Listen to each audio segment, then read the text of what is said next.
세상의 모든 풍문을 화끈하게 소개하는 시간. 오늘은 더욱 아찔하고 은밀한 이야기로 찾아왔습니다. 밀착 토크. 풍문으로 드라쇼. 들어쇼. 지난 한 주 정말 나라가 들썩들썩했습니다. 깜짝 놀랐어요. 느끼셨어요?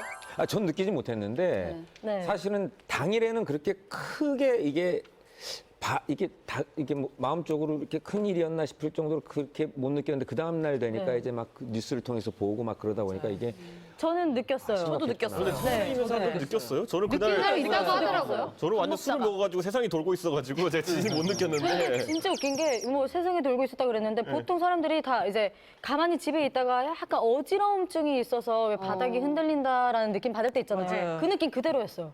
저 의자에 앉아 있었는데 제가 갑자기 의자 앞으로 살짝 나가더라고요. 그래서 이게 뭐지? 귀신? 아니 서울에서요? 네, 서울에서요. 네. 집에서 아파트에 있는데. 저는 이촌동에서 이쪽이 약간 흔들리는 느낌인데 이쪽부터 한 10명 정도가 있었는데 10명이 동시에 느꼈어요. 밥 먹다 말고 지진이다. 사실 제가 지진 얘기를 하려던 건 아닌데 아무튼 지진도 좀 있었고요. 그리고 방송가도 이 정도의 지진만큼의 들썩들썩한 일들이 있었습니다. 네, 맞습니다. 오늘의 뜨거운 풍문, 바로 야구 해설가 하일성 사망 소식입니다.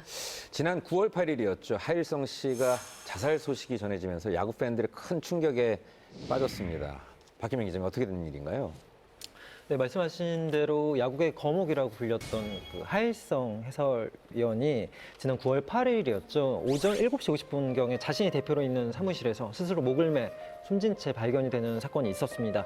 발견 당시에는 유서는 없었던 걸로 확인이 됐고요. 그 장례를 마치고 지난 10일에 발인식이 거행됐는데 유가족을 비롯해 엄청나게 많은 야구 관계자들이 참석해서 고인의 마지막 가는 길을 배웅했습니다. 네, 정말 많은 야구 팬들과 야구인들이 참 안타까워했었습니다, 당시에. 네, 맞아요. 그날에도 야구 경기가 이제 전국에서 있었는데 야구장 곳곳에서 경기 시작 전에 이제 하일성 해설위원의 죽음을 좀 애도하는 그런 전광판에서의 추모 행사가 있었고요. 또 김인식 감독 같은 경우에는 함께 정말 야구 인생을 나누면서 지내온 분이기 때문에 함께 여러 일을 겪었는데 충격이 너무 크다면서 자신의 심경을 밝히기도 했고 또 지금까지도 인터넷에 보면 정말 하일성 씨의 죽음을 애도하고 또 아직도 믿기 힘들다라는 여러 댓글들, 안타까움들을 볼 수 있어요. 대체 어쩌다 왜 이런 일이 일어나게 된 건지 지금부터 하일성 씨의 갑작스러운 죽음에 얽힌 미스터리를 한번 풀어볼까 합니다. 강 기자님, 하일성 씨가 이렇게 극단적인 선택을 하게 된 가장 큰 이유가 뭘까요? 일단 가장 큰 원인으로 꼽는 거는 본인이 100억대 재산은 자산가였다가 어느 날 갑자기 10억 원의 빚을 진 그런 그 채무를 진 입장으로 좀 전락하면서 여러 가지가 좀 꼬이게 된 게 아닌가 싶습니다. 아니 어떻게 100억대에서 갑자기 10억대 빚쟁이가 될 수 있는지 자산이 100억이었다는 얘기죠? 아니 근데 고 하일성 씨가 100억대 자산가라는 것도 놀라운 사실인데 한순간에 빚쟁이가 됐다라는 건 무슨 얘기죠?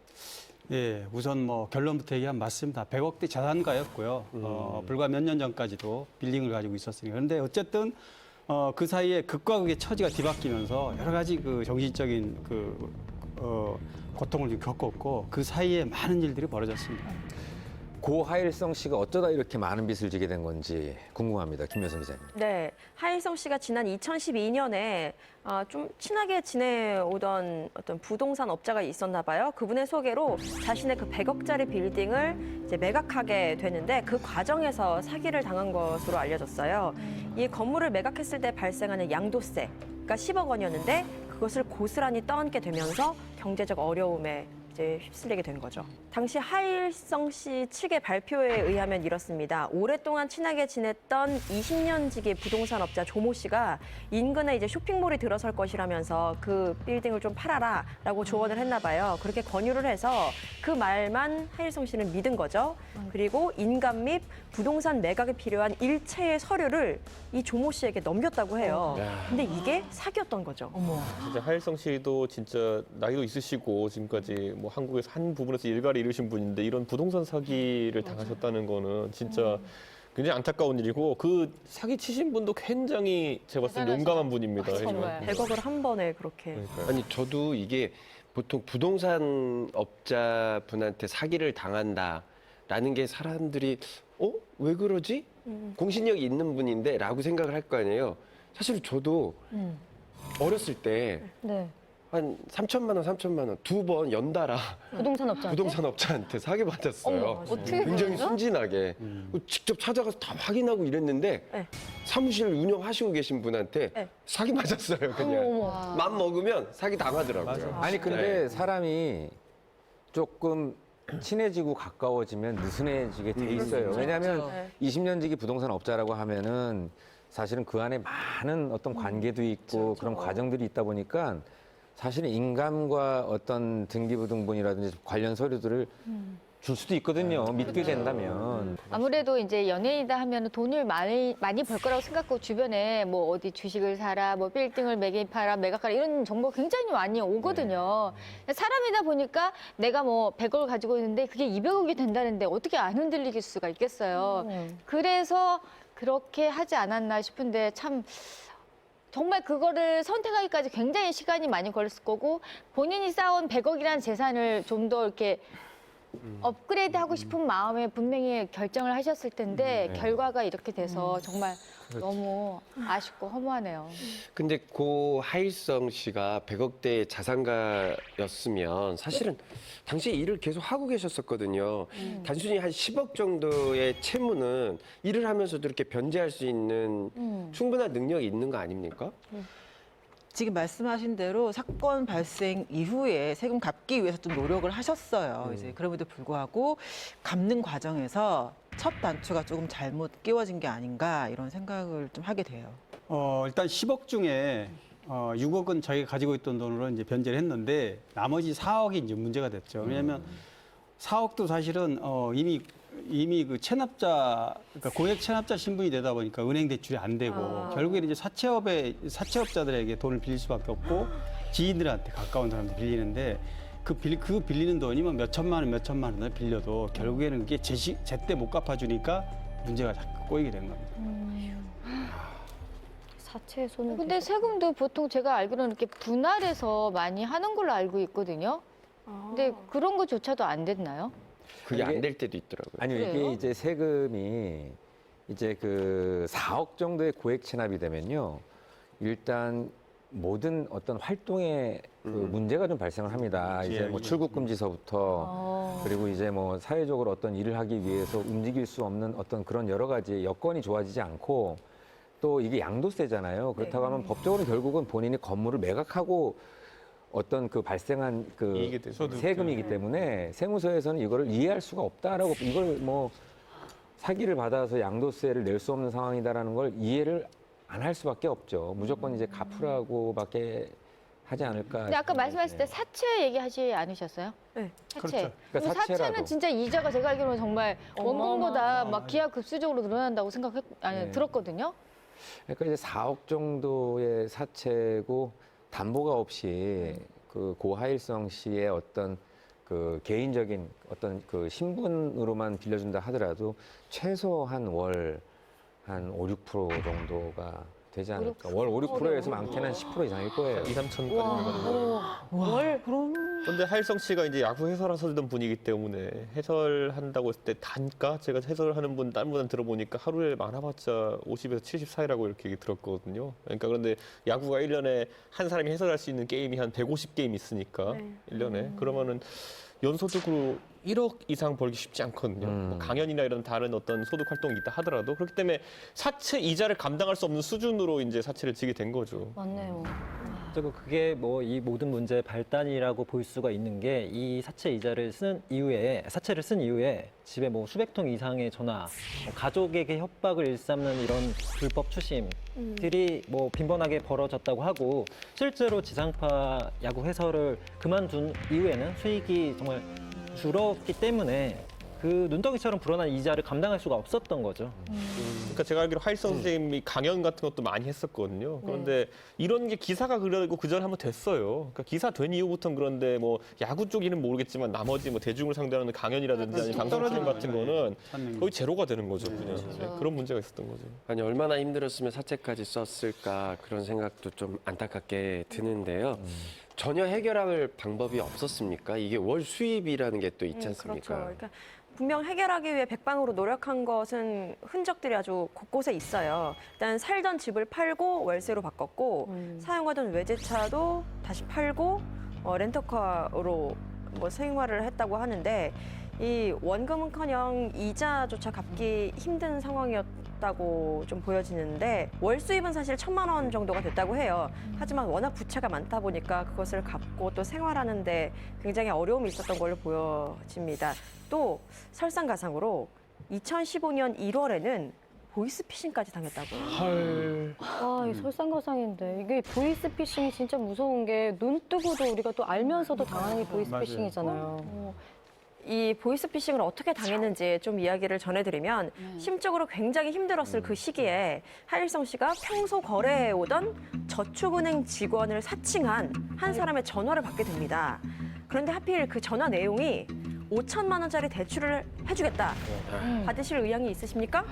당연히 받겠다고 하겠죠. 지금 힘들어 죽겠는데. 네, 맞아요. 흔들리죠. 저 말씀하신 것처럼 지금 한참 힘든 상황이기 때문에 대출 이 얘기를 들었을 때 약간 그 동아줄이 내려온 듯한 기분이 들었을 것 같아요. 저는 만약 대출 이런 얘기가 딱 들리면 그냥 바로 끊거든요. 더 이상 말도 진행하지 않고. 근데 힘든 상황이기 때문에 어떻게 보면 더 썩은 동아줄을 구원의 동아줄로 인식하신 게 아닌가 하는 생각이 드네요. 그리고 게다가 또 평소 거래를 해왔던 저축은행에 아는 사람을 사칭한 거기 때문에 얼마나 또 신뢰가 갔겠어요. 그렇죠. 근데 별다른 의심 없이 그렇게 제안을 받아들이고 대출 관련 서류를 보냈는데 다시 그 남자에게서 전화가 또 오기 시작합니다. 그 보이스 피싱이면 당연히 돈을 입금해라라고 그렇죠. 오잖아요. 이제 입금해야 될 순서가 들이닥친 건데 그렇죠. 신용보증기금에 세금을 내야 된다면서 340만 원을 입금하라고 했대요. 고하일성 씨는 당연히 의심 없이 이 돈을 입금하게 됐고 결국 사기였던 거죠. 보이스피싱을 하시는 분들은 그 사람이 얼마나 힘든지를 자세히 알고 있어요. 예, 예. 안다고요? 진짜요? 정말요? 이 사람의 지금 힘든 단계가 알고 있어요? 어느 정도인지를 알고, 그러니까 이 사람의 지금 신용 등급상 이 사람이 뭘 원하는지를 자세하게 알아요. 그래서 마지막에는 이제 뭐 그 핸드폰 명의 대출까지도 권유를 하면서 마지막 그 수십만 원까지도 어떻게든 그 쥐어 짜내려고 하는 어떤 그런 정보들이 수두룩하게 있어서 일단은 그 이해가 가지 않는 내용의 전화는 무조건 그리고 모르는 전화는 안 받는 게 낫죠. 은행에서는 입금하라는 얘기를 전화로 안 해요. 아니, 그러니까 모든- 이런 걸 알아두셔야 그럼요. 돼요. 네. 그래서 그 범죄자들은 좀 잡았습니까? 네. 범죄자를 잡았습니다, 잡기는. 근데 지금 이상민 씨 얘기대로 그 상황을 전부 다 꿰고서 이렇게 물어보는, 예를 들면은 고하일성 씨 같은 경우도 거래단 저축은행 누구를 사칭하면서 얘기를 하니까 너무나 잘하니까 속속들이 속을 수밖에 없는 건데, 어쨌든 보이스피싱 조직한테 의뢰를 받아서 하일성 씨, 고하일성 씨를 포함해서 40명이 사기친 광모 씨라는 사람이 이제 붙잡혔고요. 또 각 씨에게 대포 통장 명의를 빌려준 12명도 전부 일망타진했어요. 아니, 범죄자들을 잡아서는 일단은 다행인데 이제 그 당시에 고하일성 씨의 마음이 제일 힘들 거란 말이죠. 경제적으로도 물론 힘들지만 그 자책이라는 게 되게 무섭거든요. 얼마나 힘드셨을지 상상도 안 가네요. 그럼 당시 그 고하일성 씨의 돈 문제가 사채하고 그 사채를 빌렸던 빚과 보이스피싱 이게 전부였을까요? 참 안타깝게도 또 여러 뒤에 문제들이 있어요. 뒤에 바로 온 문제는 바로 부동산 문제라고 합니다. 2015년 11월에 자신 소유의 전원주택 부지를 경매로 넘어가게 됐는데요. 아마도 이렇게 힘든 일이 한꺼번에 오다 보니까 그 고민 끝에 또 이런 극단적인 선택을 하지 않았나 싶습니다. 근데 돈 문제 때문에 힘들었던 분들 저도 주변에 알고 있지만 그분 중에 또 이렇게까지 극단적인 생각까지 하시는 분들은 꼭 거기에 뭐 다른 문제가 겹쳐 있더라고요. 뭐 맞아요. 이상민 씨 같은 경우도 돈 문제로 좀 어려움 겪었었지만은 전 상상이 안 가긴 하지만은 어쨌든 그걸 극복하고 지금 계속 이제 빚을 갚아 나가시는 거잖아요. 근데 뭔가 저는 이상했던 게 하일성 선생님 같은 경우에는 유서가 발견되지 않았다는 거예요. 그러니까 이게 좀 충동적이었나라는 생각을 하게 되는 거죠. 근데 경찰 조사에 고 하일성 씨가 직접 손으로 쓴 유서는 없었지만 그 SNS로 아내에게 보낸 그 마지막 문자 메시지가 있었다는 그 사실을 또 알려졌는데 어쨌든 이게 알고 보면 짧은 유서라고 할 수 있고요. 두 개의 메시지가 있었는데 하나는 전송이 되고 하나는 미전송 상태로 발견이 됐습니다. 왜 미전송이에요?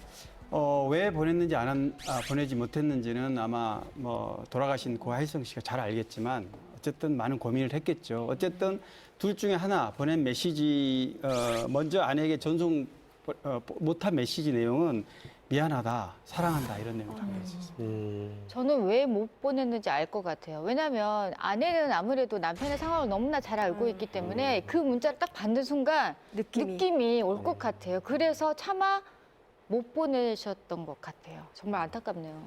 저는 뉴스에서 봤는데 어느 그 식당 앞에 CCTV에 잡힌 마지막 고 하일성 씨의 모습이 정말 외롭고 쓸쓸해 보였는데 아마 그 문자 메시지 쓸 때까지 얼마나 많은 생각을 하시고 그걸 쓰셨을까 생각하면 좀 그 영상에서 좀 그게 다 이렇게 전해지더라고요. 굉장히 안타깝습니다.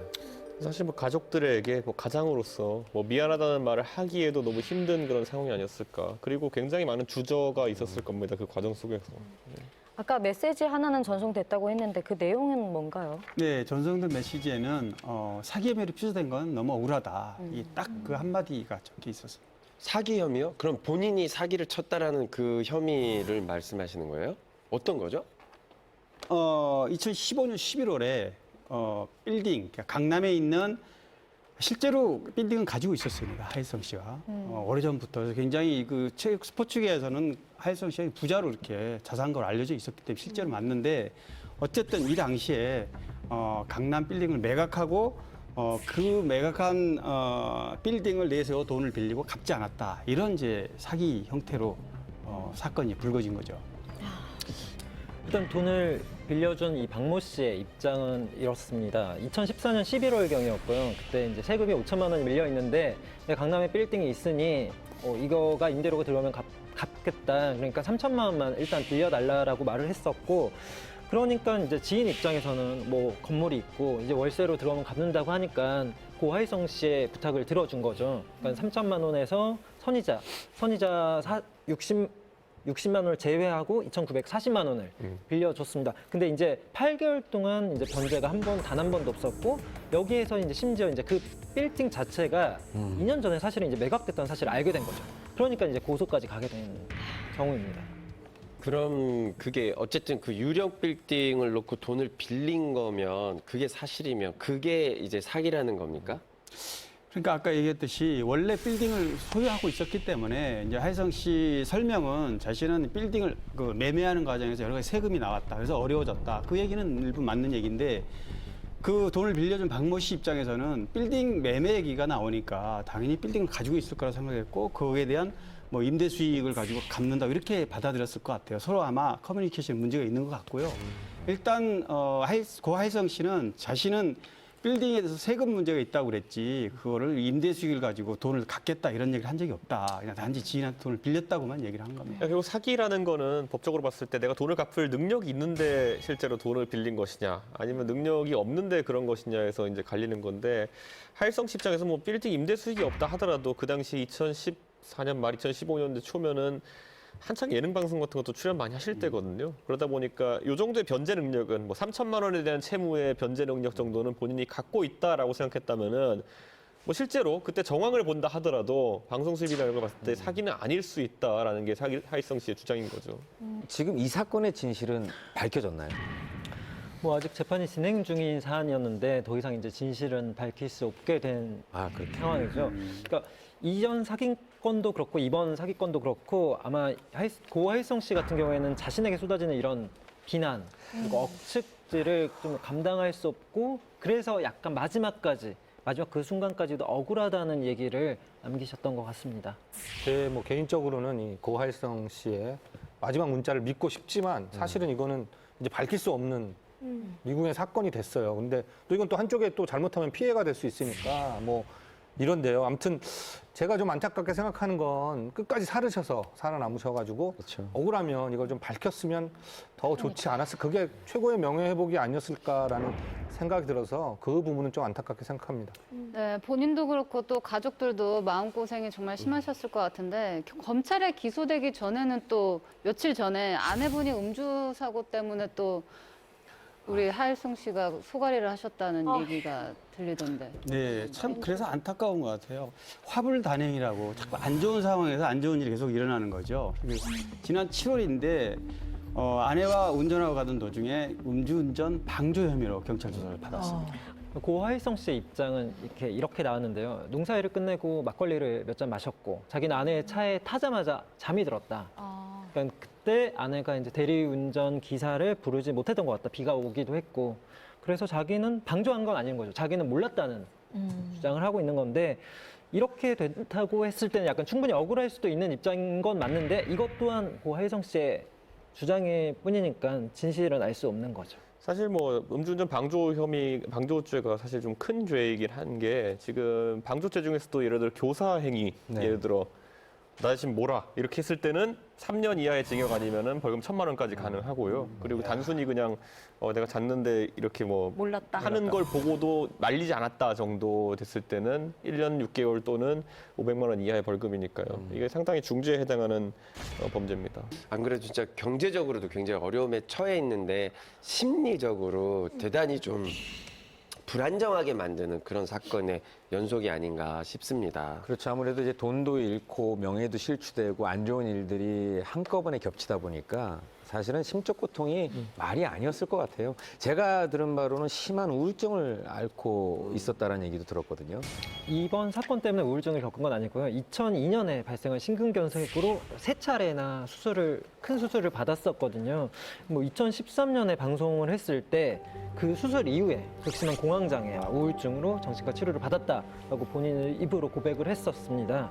뭐 건강을 잃고 해설가로서 이제 나는 이제 생명력이 끝났다라는 그런 상실감 같은 게 우울증의 그런 요인이 되지 않았을까라고 생각될 수 있는 것 같고, 그때 당시에는 이 의사를 보면 마음이 좀 편안해지고 아프지 않고 뭐 작은 병실 하나를 잡아놓고 그곳에 가서 주무시기도 했다, 뭐 이런 표현을 하기도 했습니다. 그럼에도 불구하고 사실 늘 포기하지 않는 이 하일성 씨의 강한 모습 때문에 이 고 하일성 씨의 죽음이 정말 믿기지 않았는데 해설가로서 혹시 제기하려고 했던 그런 노력들은 없었나요? 네, 있었죠. 굉장히 심기일전해서 다시 한번 해설에 뛰어든 케이스가 바로 저희 이제 K스타에서 했던 해설이 고인의 마지막 그 해설이었거든요. 그러니까 일본 야구 경기, 소프트뱅크 경기를 이대호 선수 출전하는 경기들을 독점 생중계했던 그런 네. 기억이 있죠. 네, 거기서 하시면서, 그러니까 저희 회사에서 저도 몇 번 마주쳤던 기억이 있는데, 그때 항상 중계 끝나고, 중계할 때는 정말 굉장히 힘차게, 그리고 옛날 어떤 야구와 지금 현재 야구를 굉장히 비교하면서 호평도 받았었어요. 그러니까 매 순간순간 나오는 그 재치들이 역시 다르다라는 평가도 있었는데, 중계 끝나고 퇴근하는 모습을 몇 번 뵀는데 좀 뭔가 우울해 보인다고 해야 될까요? 항상 좀 이렇게 인상이 찌푸러져 있고 뭔가 힘이 없어 보이는. 그래서 지나가면서 제가 좀 야구를 팬이기도 하고 그래서 인사를 드릴 법도 했는데 약간 좀 다가가기가 약간 그렇더라고요. 아우라가 좀 정말 훌륭한 해설가셨고 또 멋진 대한민국 국민이었고 또 끝까지 남겨질 가족 생각에 마음 아파했던 평범한 남편이자 아버지였던 것 같네요. 사실 그 프로야구 하면 하일성 씨의 고 하일성 씨의 그 구수한 해설 말투 빠뜨릴 수 없지 않습니까? 한국 야구 발전사에 큰 족적을 남긴 한국 야구의 자존심 고 하일성 씨. 불명예와 치욕을 견디지 못하고 한순간에 극단적인 선택을 한 건 잘못이지만 우리 역시 그의 아픔을 헤아리려는 노력보다는 무작정 비난하고 외면했던 건 아닌지 돌아봐야 할 것 같습니다. 네, 고 하일성 씨 이제 모든 마음의 짐을 내려놓고 부디 편안하게 잠드시길 바라겠습니다. 진심으로 고인의 명복을 빕니다.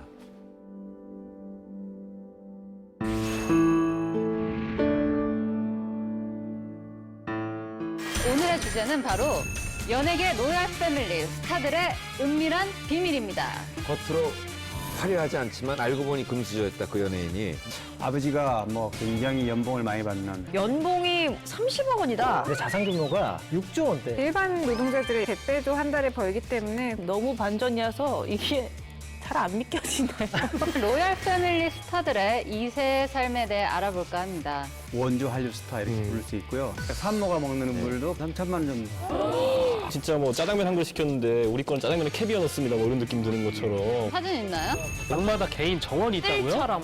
제가 약간 이게 실화가 있는데 여기서 털면 내가 기사 나올 것 먹고 살려면 같아. 풀어야죠, 빨리. 시청 올리려면 털어야죠. 그래, 털어야지. 최현미 씨, 요즘 네. 혹시 SNS에 떠도는 수저론에 대해서 들어보셨나요? 네, 뭐 금수저, 흑수저 뭐 이런 얘기 아닌가요? 출신. 그렇죠. 출신 따지면 너무 이게 원래 예전으로 가는 거니까. 수저라는 게 결국 저도 흑수저거든요. 표현 자체가 미국에서 온 거라 가지고 그거는 영어로 뭐예요? Born with a silver spoon in his mouth 이거거든요. 보면 입에 은수저를 물고 태어났다는, 그러니까 태어날 때 개그맨 말하는 게 맞아요. 아, 이 시점에서 진짜 궁금한 거는 흑수저, 금수저, 뭐 뭔수저 많잖아요. 도대체 구분하는 기준이 뭐며 맞아. 대체 선천적인 정말 부모님이 재력가이신지 아니면 후천적으로 또 금수저가 될 수 있는지 이런 거에 대한 의견이 되게 분분하잖아요. 어떤가요? 일단은 타고나는 걸 많이 보는 거고요. 금수저라고 하면 재벌 예. 가에서 태어나서 뭐 부모님 재력을 물러받아서 그냥 별 걱정 안 하고 네. 사는 분들을 금수저라고들 하죠.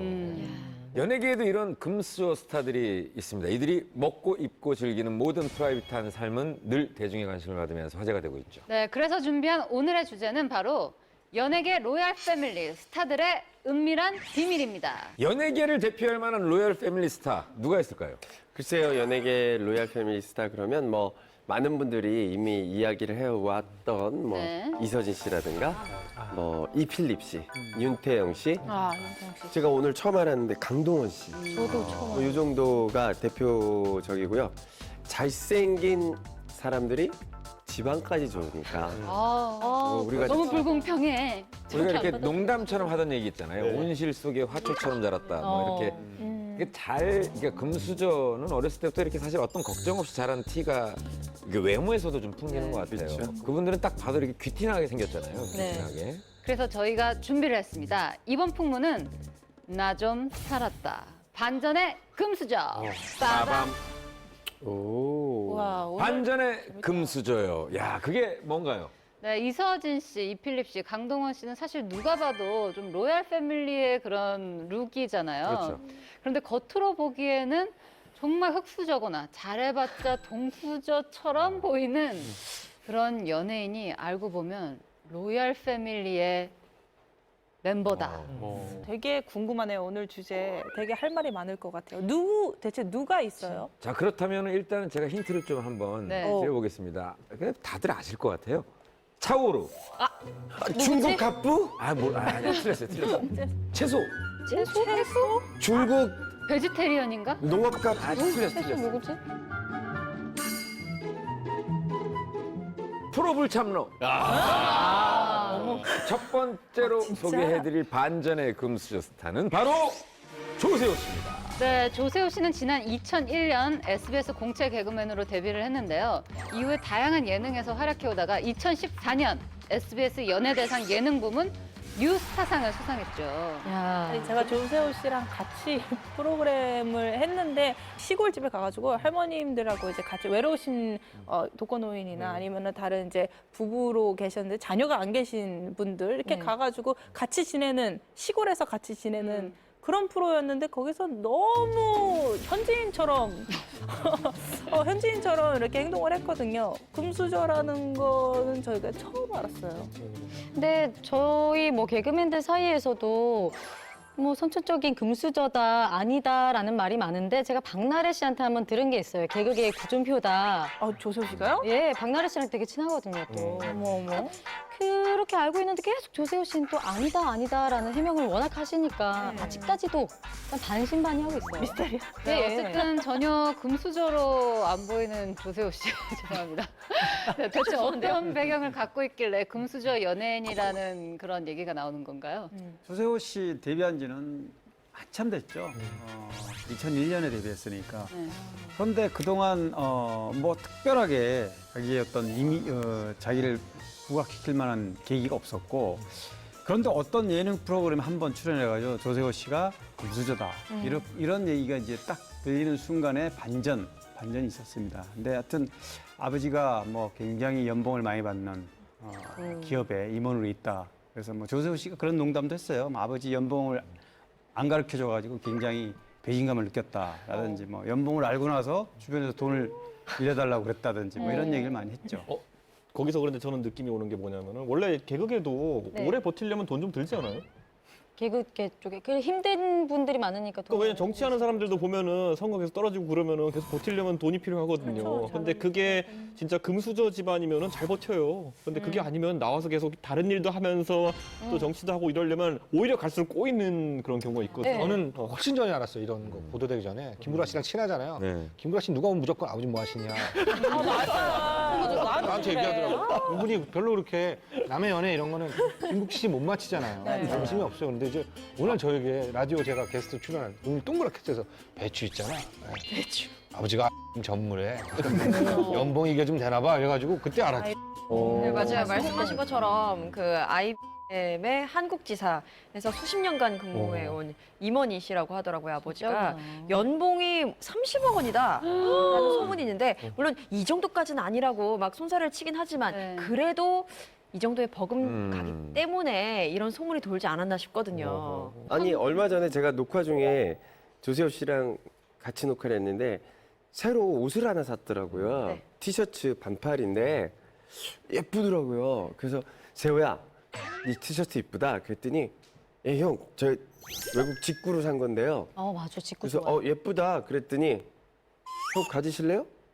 선뜻 던지는 게 약간 금수저들만이 하는 거 있잖아요. 그 약간 그 가진 태도가, 사람이 베푸는 예, 느낌. 이렇게 형 가지실래요? 뭐 이런 거 있잖아요. 아니 그 들으면서 안 불쾌했어요? 아니요, 돈 너무 좋았죠. 또 얼른 그렇게. 받아 챙겼죠. 30억 연봉 이게 뭐 설이긴 하지만 이게 작은 금액은 절대 아니거든요. 큰 거죠. 사실 연봉 3억도 작은 금액이 아닌데 사실 30억이라고. 30억 연봉은 좀 믿기 힘든 것 같아요. 힘들어요. 이 30억 설이 나오고 이제 조세호 씨를 인터뷰를 저희도 했었고 이제 뭐 방송에서 본인이 나와서도 그 정도는 부풀려진데 어느 정도 잘 살았던 건 맞다라고 했어요. 그래서 궁금해서 이제 조세호 씨네 집을 찾아간 적이 있어요. 취재 이 30억 설이 너무 궁금해서 그래서 부모님을 만나뵀어요. 아버지랑 어머니를 인터뷰를 했는데 아버지가 정말 근무를 30년간 했어요, 거기서. 그래서 전무로 이제 은퇴를 하신 것도 맞는데 이제 외국계 기업이긴 하나 한국 본사에 있기 때문에 미국 본사와 가격 책정이 달라서 저희가 생각했던 그 30억과는 다르다. 왜냐하면 그 30억을 저희가 기준을 세웠던 게 미국 본사의 그 월급이었거든요. 근데 그건 아니고 그 정도까지 아닌데 어느 정도 많이 받긴 했는데 그 정도는 아니고 뭐 자기는 근데 집도 생각보다 이렇게 막 엄청 잘 사는 그런 건 아니거든요. 가구들도 되게 오래된 왜요? 아니 조세호 씨가 이 방송을 보면서 왜 왜 가만히 우리 있는 아빠가 사람 30억 보내는 벌면 안 돼? 이서진 씨 아빠가 만약에 30억 번다는 거. 그리고 넘어갈 텐데. 조세호 씨 아빠가 30억 번다니까 조사까지 하시고 진짜인지 확인까지 아니 하시고 그런 거보다는 연봉이 너무 세다 보니까. 이거 너무 믿깁니까? 왜냐면 아니면 이제 밝혀줘야 되니까. 그리고 또 신발은 뭐였더라? 맨날 명품식 사실 그렇게 누가 봐도 알 법한 그런 그렇죠. 브랜드는 사실 안 그거 알죠? 갖고 나오잖아요. 캔 무슨 뭐로 시작되는 티 아시죠? 뭐 호랑이 무늬 있고. 네. 조세호 씨는 항상 호랑이 이만해야 돼요. 그러니까 누가 봐도 거기 티. 네. 알아내야 돼. 한 방에 알아내. 네, 누가 봐도 그러고. 그래서 항상 우리도 그 매장 가서 티를 사고 싶은데 조세호스러워 이거 사지 마. 이렇게 하신 거야. 그런 티를 그런 것 때문에 협찬이 들어오지 않은 명품 업계 같은 경우에는 약간 조세호 씨가 그렇다는 건 아닌데 다른 분들이 예를 들면 그 사람들이 봤던 급이 좀 안 된다는 상관 이걸 지속적으로 노출하잖아요. 연락이 와요. 네. 안 차주면 안 돼요. 안 입어주고 정말 엄청난 거. 예. 연락을. 저 미안한데 안 차주면 안 돼요. 아직 조세호 씨한테는 연락 안 왔죠? 아닐 거예요. 조세호 씨는 아직은 안 왔을 거예요. 잘 사시니까. 조세호 씨는 근데 네. 은근히 다른 분들, 예쁘다. 핏이. 다른 분들 시계 어쨌든 브랜드인데. 조세호 씨가 지금 금수저로서 이제 아버님의 연봉도 뭐 30억까지는 아니더라도 꽤 많은 연봉을 받고 어떤 그런 그 금수저로서 얘기를 하고 있는데 네. 그거 말고도 금수저라고 얘기할 만한 어떤 그런 그 뭐 사연이 있을까요? 뭐 증거라든지. 어렸을 때 조세호 씨가 영어 유치원을 다녔다고 하더라고요. 아니 조세호 씨 나이가 몇인데 어려운 지원 80년대 후반 정도의 유치원에 다녔을 텐데 그럼 저랑 비슷한 또래거든요. 그럼 그때 영어 유치원이 처음 들어봤는데. 없지 않았나요? 영어 네, 조세호 씨가 한국에서 영어 유치원을 다닌 건 아니고 네. 그러면 어디 아버지 외국에서? 어렸을 때 아버지 회사 일로 일본에 이제 거주한 적이 있었는데 그때 거기서 영어 유치원을 다녔다는 거예요. 아니 제가 조세호 씨랑 오빠가 영어도 하고 일어도 하시잖아요. 근데 저도 유일하게 하는 게 이제 영어랑 일어인데 그걸 이렇게 계속 던졌어요, 언지시. 근데 굉장히 짧은 것 같더라고요. 짧아요. 근데 길게 못해. 발음이 너무 좋아가지고 네, 발음은 좋아요. 그래서 맞구나라는 생각은 했는데 외국에서 잘하는지 외국에서 영어 유치원 수준이에요. 안타까운 거는 조세호 씨는 계속 검증을 받아야 되는 건가요? 아버지 검증, 아버지 수입도 그렇고 영어도 이렇게 또 뭔가 모든 의혹의 눈으로.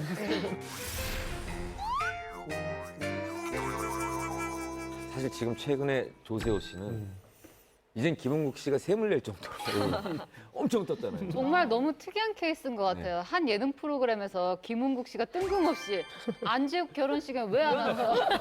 라고 질문한 적이 있는데 이후에 네티즌들이 일명 조세호 놀이가 유행처럼 이렇게 번졌어요. 그래서 프로 불참러라는 별명까지 얻고 그 이후에 뭐 프로 불참러라는 신조어가 생길 정도로 굉장히 붐이 됐잖아요. 그 인기에 힘입어서 조세호 씨는 각종 CF도 섭렵을 했고요. 또 차오루 씨와 함께 우리 결혼했어요에 출연을 해서 네. 인기까지 굉장히 많이 얻고 있습니다. 귀여워 둘이. 제가 그때 이제 그 바로 조세호 다음에 통화했던 게 김은국 씨였는데 김은국 씨가 그 말했어요. 딴 건 상관없는데 그걸로 CF를 찍으면 무조건 나랑 같이 찍으라고 해라라고 해서 이제 메인을 딱 걸었었는데 네네. 조세호가 정말로 같이 해서 같이 찍었어요. 네. 그러니까 CF로 같이 찍었으니까 저는 그걸로 충분한 보답이 됐다고. 그러네요. 프로그램도 같이 나오고. 네네. 보답했네요. 네, CF 비용으로 이게 좀 되지 않나요? 그것 때문에 물론 조세호 씨도 빛을 봤지만 그것 때문에 김은국 씨 또한 원래도 잘 맞아요. 나가고 계셨지만 더 그게 있었죠. 캐낼 수 있는 사람이다라고 해서 사람들이 연락하는 사람들이 많아졌대요. 나도 캐내달라. 나좀 캐달라. 약간 미다스의 그럴만하죠. 하여간 아무튼 조세호 씨 뒤늦게 스포트라이트를 받게 된 만큼 앞으로도 더 많은 사람들에게 오래도록 사랑받기를 바라겠습니다. 네. 다음 반전의 금수저 주인공 역시 퀴즈로 한번 맞춰보겠습니다. 이건 좀 어려울 거예요. 네. 힌트 드리겠습니다. 고요미. 고요미? 귀요미 아니고 고요미가 네, 고요미. 고시성을 가진 기업. 마요미도 아니고. 마요미. 자, 두 번째 힌트 갑니다. 골초 귀신. 꼴초 귀신? 영화. 정답은 바로 고창석 씨입니다. 맞아요. 네, 올해 데뷔 15년 차인 고창석 씨는 오랜 무명 시절을 보내다가 2011년 영화 고지전으로 부일영화상 나무조연상을 수상했는데요. 외모는 좀 야성적인데 소녀 같은 감성을 지닌 아주 반전 매력의 소유자죠. 이제 그렇게 반전을 비춰지는 건 뭐냐면 네. 가족 때문에 그렇습니다.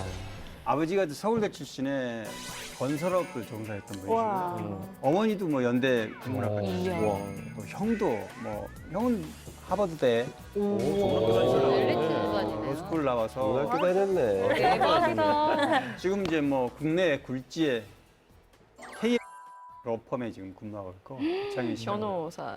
누나도 또 고미행 씨 이분이 학자예요, 대학 교수. 와우. 이야. 그래서 역시 미국 명문대학교를 졸업했고요. 그래서 고창석 씨는 가족이 본인을 뺀 가족 전부가 진짜 마치 학자 집안 로열 패밀리 같은 그런 느낌. 금수저라는 동안에 금수저 통인데 그냥. 그러니까요. 그냥 여러 개가 가족이 담겨 있는데. 근데 고창석 씨가 예능 프로에 나가가지고 이런 얘기를 한번 한 게 언뜻 지금 생각나는데 그 형 누나가 너무 스펙이 좋고 잘 나가다 보니까 우리 집안에 너만 없었으면이라는 그런 얘기를 들으신 적이 있대요. 그거를 방송에서 얘기하신 것 같아요. 제가 본 적이 있는데. 이거 얼마나 좋다. 유명세를 떨치기 전에는 아무래도 연극 배우 하시고 그러다 보니 조금 네. 가족들이 보기에는 집안 식구들이 뭐 스펙이 뭐 학벌이 엄청나신데 좀 정작 고창석 씨는 어느 학교 나오셨는지 궁금해지지 않나요? 어디 나왔어요? 어디 나왔죠? 고창석 씨는 서울예대 연극과 출신이에요. 그런데 부산외대 일본어과에 원래 입학을 했었는데 다른 형제들, 가족들과는 달리 공부에 별로 취미를 잘 못 느꼈고 연극이나 뭐 탈춤, 마당극 이런 거에 굉장히 관심이 있어서 너무 잘 어울려. 네, 부산외대를 그만두고 자퇴를 하고 네. 서울예대 연극과로 다시 입학을 했대요. 그래서 이제 그 배우의 길을 걷게 됐는데 아까 말씀하신 것처럼 그래서 집안에서는 좀 미운 오리 새끼 같은 대접을 받았다고 하더라고요. 근데 그 당시에 고창석 씨가 서울예대 연극과 들어갈 당시에는요. 되게 들어가기 어려웠어요. 지금도 물론 어렵지만 그땐 되게 어려웠다고. 서울예대는 당시에는 뭐 연예인도 사실 들어가기 힘든 그렇죠. 학교예요. 스타 사관학교예요. 네. 네. 다음 반전 매력의 스타는 또 누구일지 더욱 흥미진진해집니다. 재밌는데. 이분은 정말 네. 까도 매력이 끝이 없는 정말 양파 같은 남자라면서요? 반전 매력을 뽐내는 로얄 패밀리 스타. 이번 주인공은 바로 우연 씨입니다. 네, 우연 씨는 올드 미스 다이어리, 미녀 공심이, 조선 명탐정 등 드라마와 영화를 종횡무진하면서 충무로 대표 씬스틸러로 활약해 오다가 2014년에 자기야에 출연을 해서 장모와 함께 출연해 아주 많은 사랑을 받게 됐죠. 저는 우연 씨 하면 생각나는 게 얼굴뿐 아니라 체형도 정말 통아저씨 같다. 맞아요. 라는 생각을 조금 해봅니다. 좀 비슷하지 않습니까? 그리고 직직이라 그러죠. 이렇게 어디 이렇게 뭐 SNS에 이제 가끔 이렇게 인터넷에 올라오잖아요. 그럼 저는 아직도 헷갈려요. 그리고 뒷모습이 너무나 닮으셔가지고 앞모습 보고 깜짝 놀라신 분 굉장히 많다고. 이런 목격담도 되게 많이 올라오거든요. 아니 근데 우연 씨의 반전 내용이 뭐예요? 대체 어떤 게 반전이라는 얘기죠? 첫 번째 반전이 우연 씨가 명문 연세대학교 신학과에 그것도 수석으로 입학한 와, 대원입니다. 예. 저 원래 우연 씨는 신학대 간 거는 목사가 되려고 갔는 건데 갔었는데 또 학생 운동하다가 2번이나 옥살이를 했더라고요. 그래서 이제 결국은 그쪽 길을 방향을 바꿨고 또 이분이 그 학생 운동할 당시에 미국의 유명한 시사 잡지 메인에도 장식할 한 적이 있어요. 저는 우연 씨가 굉장히 좀 이렇게 연기 쪽으로 되게 열심히 하신 것만 알았는데 알고 보니까 굉장한 엘리트신데다가 활동도 많이 하셨네요. 사회 활동도. 소신이 있는 분이셨군요. 사실은 이분이 뭐 소신만 있는 게 아니고요. 재력도 어마어마했다라고. 우연 씨의 두 번째 반전을 꼽아보면 아버지가 병원장 출신이시네요. 그러니까 어렸을 때 어느 정도 잘 살았는지 절친인 안내상 씨를 통해서 좀 들을 수 있었는데 안내상 씨가 학창 시절에 우연 씨의 집에 놀러 갔는데 일단 저택이더래요. 저택이니까 정원이 또 있겠죠? 그리고 옆에 3층짜리 병원이 딱 있었는데 여기가 우리 집이야 라고 이야기를 하길래 안내상 씨는 그냥 여기 어디 지하에서 이렇게 들어서 사실 병원 얘기하니까 종합병원장 아들도 하나 있습니다. 제가 아는 분이. 누구? 개그맨 김수용 씨. 오 정말요? 네, 백병원장 제 아들이. 네 다크서클이 왜 이렇게 심해요? 그래가지고 개그맨 한다고 그럴 때 저 골프채로 맞아 죽을 뻔했다고. 아니 근데 오히려 종합병원장 같은 경우에는 이렇게 표현한 거지만은 월급 받으시는 분일 가능성이 네, 높고 오히려 작은 병원장이면은 소유일 가능성이 높잖아요. 알짜죠. 그래서 이게. 우연 씨가 자가냐, 이제 뭐. 들려 내려오는 전설로는 학교 다니실 때 밥을 일단 사주면은 후배들 밥 사주고 그러잖아요 우리가. 근데 후배 전체를 다 사주시고 지갑을 어느 날 열었는데 300만 원을 갖고 계셨대요. 대학생 아니 때. 그때 300만 원이면은 지금 가치가 아니거든요. 이게 그때 5만 원권이 없을 시절인데. 5만 원권이 만 원짜리를. 큰 만 원짜리로 왜 그렇게 많이 300만 원을 갖고 다니는 엄청난 부자였다고 하더라고요. 일수 가방을 들고 그럼 많이 티를 내시고 다니신 건가? 누가 어느 정도는 다 알았다고 하더라고요. 네. 아, 진짜 정말 반전이네요. 정말 전혀 상상하지 않았었던. 네. 혹시 여러분들이 아는 반전의 금수저이신 분 혹시 있을까요? 미르 씨가 맞아요. 엠블랙의 미르 씨가 저런 프로그램을 같이 하면서 본인이 어필을 한 케이스야. 이번에는 그 산이 몇 개 있다고 이렇게 본인 입으로 이렇게 산이 이렇게 저희 시골 출신이잖아요. 네, 맞아, 그래서 맞아. 굉장히 강철용 씨. 네네네네네. 그래서 조금 약간 부르조아 급인 걸로 제가 그때 인식을 받았거든요. 의외로 산은 쌀 수가 있네. 그래서 제가 가봤어요. 그 산을 가봤는데 그 마을을 가봤어요. 방철용 씨는 정확히 하시는 일이 뭐예요? 혹시 열등감 있으세요? 부자에 대한 열등감? 신용평가사 뭐 이런 거 근데 부업하세요? 지방에 있는 산인데 아버님을 만나뵀어요. 만나뵀는데 동네 사람은 다 알아요. 어쨌건 부잣집이라 물어보니까 어디로 가면 된다고 알려주더라고요. 그래서 그 집을 가서 저 산이 내 산 뭐 이런 거 아버님이 해줘요? 산을 알려주겠다고 차를 타고 다녔어요. 근데 산이 9개가 있는 게 아니고 산 봉우리가 9개가 있어요. 더 많은 거죠. 그러니까 한이 9개가 아니고 덩어리가 9개가 이렇게 쭉 이어진 것들. 와우. 근데 거기에 이제 개발이 묶인 게 몇 개 있고 이제 개발이 막 풀려가는 집안이 있는데 그쪽에 이제 과수원이 이제 나오기 시작하고 이제 건물을 올리면 그게 좀 되는데 아직은 이게 묶여 있는 게 좀 많다. 그래서 지금 평당으로 따졌을 때 얼마 되지 않는 한 너무 넓은 거예요. 그게 가격대 서울에 비하면 정말 턱없이 낮을 수는 있는데 향후에 그게 이제 앞으로의- 풀리거나 개발이 풀리거나 어쨌건 그 넓이로 완전 봤을 때는 멋지네. 풀리기만 하면 이제 엄청 동방석으로 앉을 수 있는 그럼요. 위치가 맞네. 충분히 된다. 네, 지금까지 이미지와는 전혀 다른 반전 금수저 연예인에 대해서 알아봤습니다. 로얄 패밀리 스타들의 2세의 삶에 대해 알아볼까 합니다. 꼭 가는 그런 산후조리원이 있다고 합니다. 2주에 2,200만 원. 사진 있나요? 방마다 개인 정원이 있다고요? 뜰처럼 여기에서 태어난 아이들끼리는 상위 0.1%의 모임이 되는 거죠. 태어나서부터. 아니 밭에서 참외 따다가 툭 낳고 뭐 미역국 한 그릇 먹고도 엄마들은 잘 자랐는 잘 사셨는데 우리 외할머니 자격증 없는데? 네, 이번에는 로얄 패밀리 스타들의 2세의 삶에 대해 알아볼까 합니다. 궁금하시죠? 그래서 준비했습니다. 풍문쇼. 이번 주제는 대물림 되는 금수저 로얄 패밀리 2세 3입니다. 빠밤! 결혼 11년 차인 로얄 패밀리 스타 연정훈 한가인 씨가 올해 4월 반가운 출산 소식을 전해왔습니다. 요즘 아이 키우는 재미에 푹 빠져 산다고 하더라고요. 네, 정말 부럽습니다. 그런데 로얄 패밀리들 2세는 갓난아이의 케어는 물론 산모의 케어까지 아주 럭셔리한 보살핌을 받는다고 합니다. 저도 얘기 들은 적 있는데요. 그러니까 굉장히 로얄 패밀리 연예인들이 딱 꼭 가는 그런 산후조리원이 있다고 합니다. 그렇죠. 야, 그곳 강남에 있죠. 강남에 있고 그 고소영 씨를 시작으로 김희선 씨나 정혜영 씨나 뭐 손태영 씨나 최근에 왔던 김가연 씨도 사실 이제 그쪽에 서태지 씨도.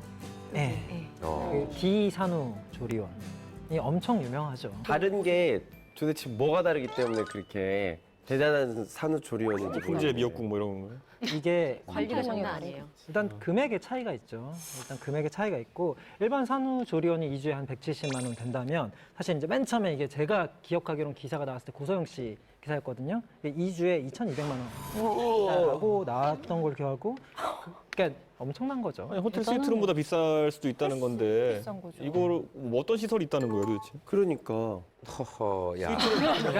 그냥 온 김에 1,000만 원대 이상 상품들을 보면은 거기서부터 이제 쓸만한 상품들이 좀 어차피 그런 데 가시는 분들은 워낙에 이제 돈이 원래 있으신 분들이니까 좀 최고의 관리를 받기 위해 좀 고가의 레벨을 선택하겠죠. 자, 그렇다면은 2천만 원짜리 방은 어떻길래 그러니까 그 여기를 차이를 가나요?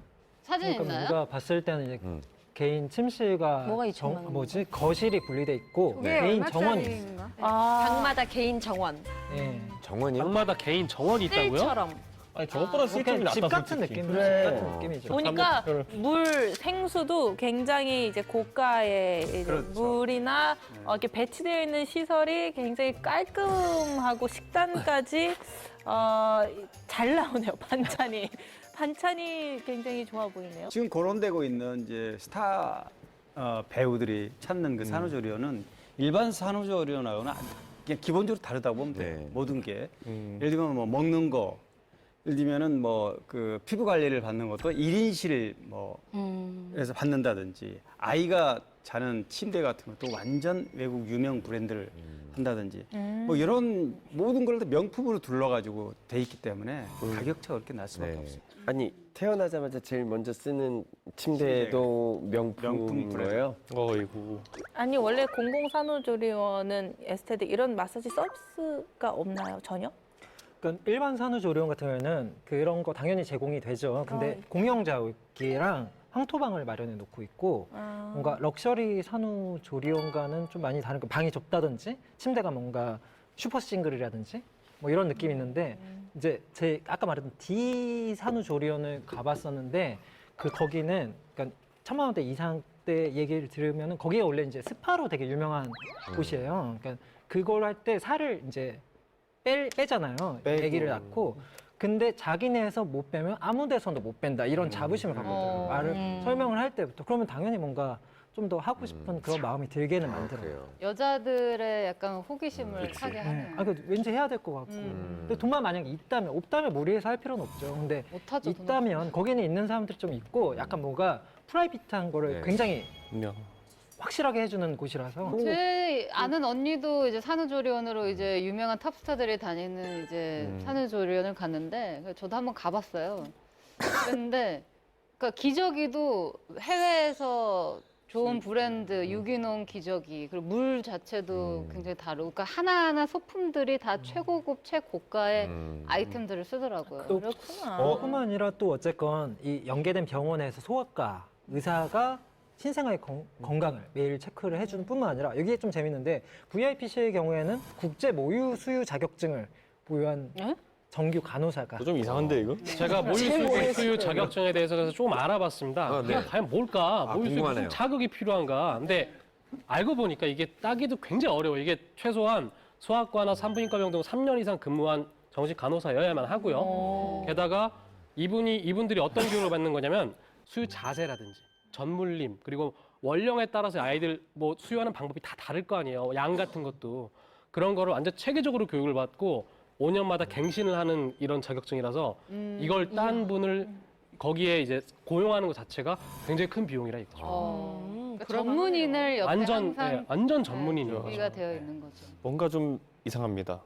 뭐가요? 예? 진짜 제가 봤을 때 이건 진짜 뭐 짜장면 한 그릇 시켰는데 우리 건 짜장면에 캐비어 넣습니다. 뭐 이런 느낌 드는 것처럼 약간 과도한 서비스가 아닌가라는 생각이 아니에요. 드는데. 그때가 제일 중요한 시기라고 하거든요, 산모들은. 어쨌건 돈을 많이 쓸 수 있으면 어떻게든 쓰려고 하는 시기라고 하고 그때 건강을 어떻게 유지하자가 앞으로의 자기의 인생. 예, 인생이 바뀐다고 그렇게 말하고. 그렇대요. 우리 어머님 나 낳고 애할머니가 챙겨줬는데 나 잘 크는데.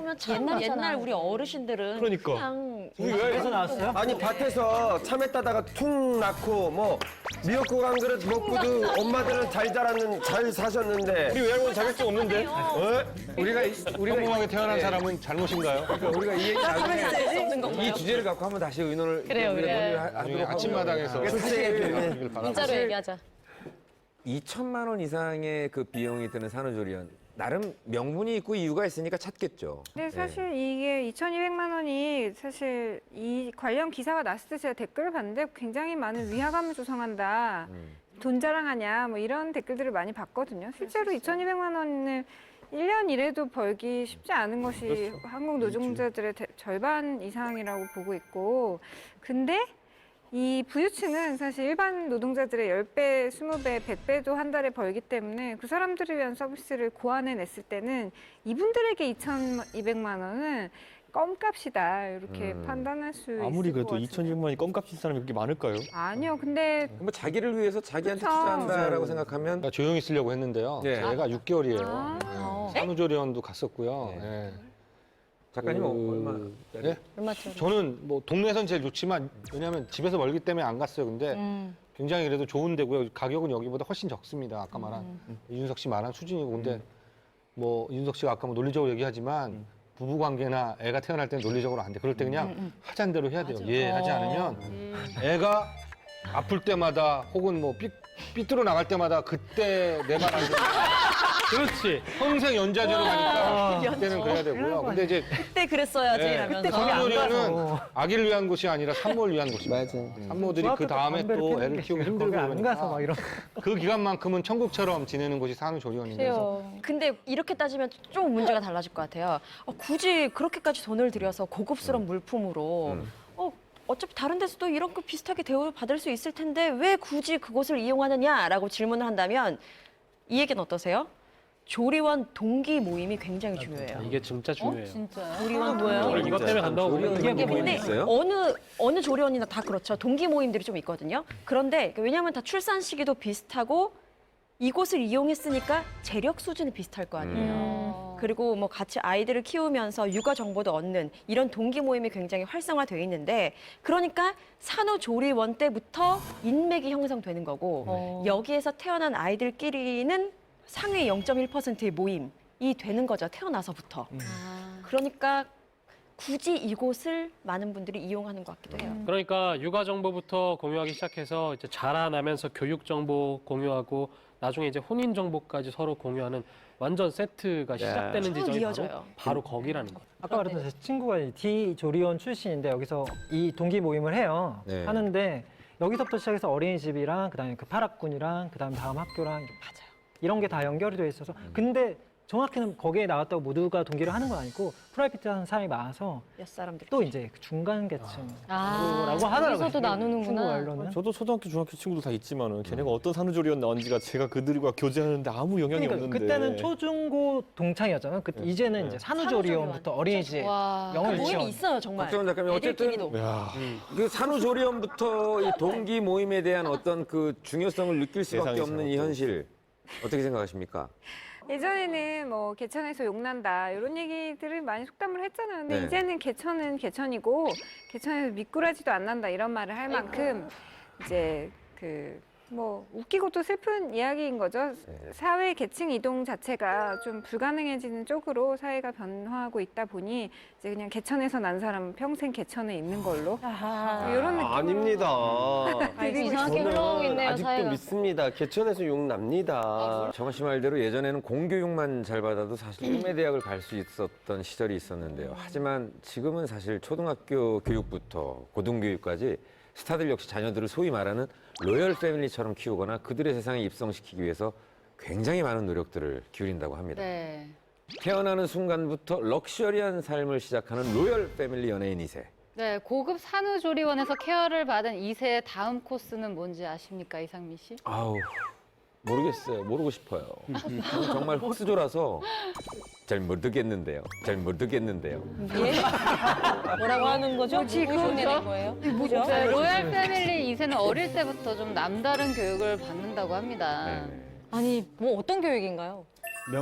국내 명문 사립학교라든가 아니면 외국인 학교로 보낸다는 이거 보내가지고 최고의 수준의 교육을 받게 하는 거죠. 그러니까 외국에 있는 학교가 아니고 우리나라에 있는 외국인 학교를 그렇죠. 보낸다고. 네. 외국인이 아닌데 왜? 아닌데도 뭐 가능하죠. 이 학교에 대해서 조금 더 말씀드리면 네. 한 학년에 반이 2개밖에 안 된대요. 그리고 내국인의 입학률 아까 말씀하신 것처럼 제한이 있는데 30% 정도만 가능하기 때문에 한국인 자녀가 이 외국인 학교를 들어가는 것 자체가 굉장히 좀 드문 케이스, 어려운 것이라고 보면 되겠죠. 아니 이렇게 외국인 학교 보내는 이유가 뭐라고 생각하세요?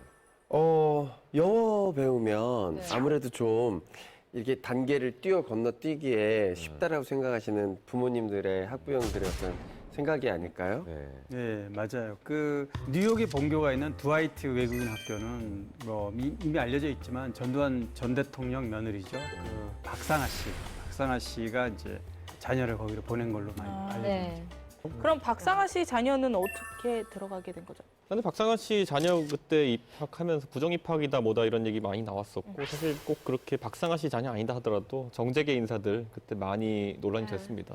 저도 외국인 학교를 다녔거든요. 네, 우리나라? 네, 저는 이제 검정고시를 택했지만 한국에 들어오자마자 저 이제 또 이런 말을 하게 돼요. 그러니까 비자나 아니면 거기서 태어나나 아니면 뭐 영주권자나 이런 사람은 이제 들어갈 수 있는데 한국에서 그냥 계속 체류로 했던 사람들이 갑자기 들어갈 수는 조건이 없거든요. 있어요. 갑자기는 네, 못 네, 들어가고 네. 조건이 몇 가지 조건이 있습니다. 그래서 막 과테말라 영주권 이런 거 나오는 거잖아요. 예? 그러니까 진짜? 헌법으로. 해외 영주권 굉장히 막 시민권 이런 거 돈 주고 투자이민 형식으로 사오는 경우 굉장히 많죠. 이것이 뭐 굉장히 많이 들죠 비용이. 그렇죠. 이 학교 등록비가 뭐 연간 한 3천만 원 정도 된다니까 초등학교 수준의 3천만 원이 어마어마한 거죠. 초등학교가 3천만 원이라면 무슨 그러니까. 대학 등록금보다 훨씬 등록금? 비싼데. 아니 저는 그러니까 산후조리원에서 2천만 원 아끼고요. 그다음에 여기서 3천만 원씩 6년 아껴가지고 하면 2억이잖아요. 차라리 전세 자금에 보태주는 게 나을 것 같아요. 결혼으로 재벌가에 입성한 연예인. 호락호락한 재벌이 아닌 게 자산 규모가 6조 원대. 결혼이란 것이 신분 상승할 수 있는 방법이다. 인테리어가 공개되는데 모든 걸 다 명품으로 둘러가지고 아이가 자는 침대 같은 것도